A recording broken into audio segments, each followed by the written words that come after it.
Oh, friends, welcome to Village Idiots Christ. We're nuts for Jesus and just plain nuts. We're in Revelation 7 today. Just going to jump right on in there. You know, we're going through the book of Revelation. So, Revelation 7 is an interim book. Revelation 1 is the introduction and who Jesus is. We see Jesus in his glory. 2 and 3 are the churches. 4 is the throne of God. 5 is the glory of Christ. We see him glorified and worshipped. 6 is the birth pains of Christ, which is the leading up to the tribulation. 7 is the preparation for the tribulation. So that's good to remember this. So that's the path so far. After this, I saw 4 angels standing at the 4 corners of the earth, holding back the 4 winds of the earth, to prevent any wind from blowing on the land or the sea or on any tree. Then I saw another angel coming up from the east, having the seal of the living God. He called out in a loud voice to the 4 angels who had been given power to harm the land and the sea. Do not harm the land or the sea or the trees until we put a seal on the foreheads of the servants of our God.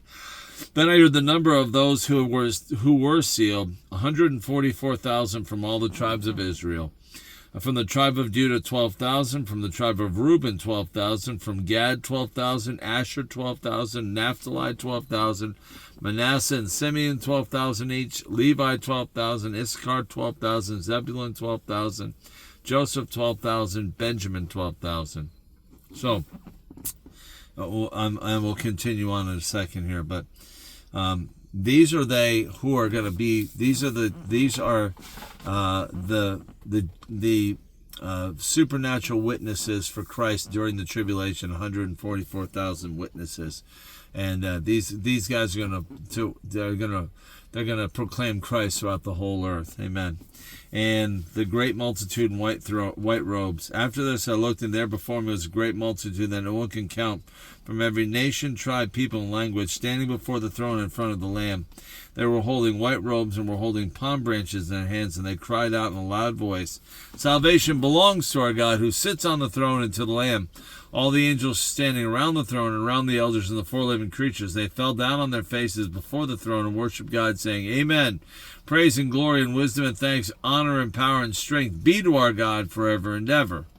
Then one of the elders asked me, "These in white robes, who are they and where did they come from?" I answered, "Sir, you know." He said, "These are they who have come out of the great tribulation. They have washed their robes and made them white in the blood of the Lamb. Therefore, they are before the throne of God and serve him day and night in his temple. And he who sits on the throne will spread his tent over them. Never again will they hunger, never again will they thirst. The sun will not beat on them, nor any scorching heat. For the Lamb at the center of the throne will be their shepherd. He will lead them to springs of living water, and God will wipe away every tear from their eye." So we had the 144,000. Then we had this innumerable come. And the highest number in Revelation is 200 million, which is in Revelation chapter 9. So we can count pretty high in Revelation. So we're figuring this is probably 1 billion plus people here, because there's no number given to them. And it says, and there, I looked, and there before him was a great multitude no one could count, from every nation, tribe, people, and language, standing before the throne in front of the Lamb. So they're standing in front of the throne and the Lamb. So these are God's people, obviously. Okay? They're white robes, and the Bible talks about in Revelation further down, the white robes represent the righteous acts of the saints. They're holding palm branches in their hand, just like when they welcomed Christ into Jerusalem, the Palm Sunday. Again, they cried out loud voice, "Salvation belongs to our God and who sits on the throne to the Lamb." Okay, these are God's people. So what section of God's people are these? Where they come from? Well, there's 2 theories. I'm gonna give you both of them. I always try to give you what the prevailing thoughts are out there. The first one is that these are the martyrs. They come out of the great tribulation and wash their robes and make them white in the blood of the Lamb. So they have come out of the great tribulation and washed their robes and made them white in the blood of the Lamb. And therefore they are before the throne of God day and night, and serve him day and night. Okay, so the people believe that these may be the martyrs that go through during the tribulation, going through the tribulation, who are martyred, and which means there's going to be a lot of martyrs during the tribulation period. You know, if you can't number them, then there's going to be a lot of martyrs. Or this is possibly the rapture of the church, because what happens, you get the 144,000 who are going to be witnessing throughout the whole world, And then these are those taken out of. Now, God may consider the birth pains of Christ part, because we're in the birth pains of Christ right now. He may consider this in his own heart and mind part of the tribulation. And so being taken out of doesn't mean that they've gone through it. It just means that they're coming out of, this time frame that's part of the tribulation.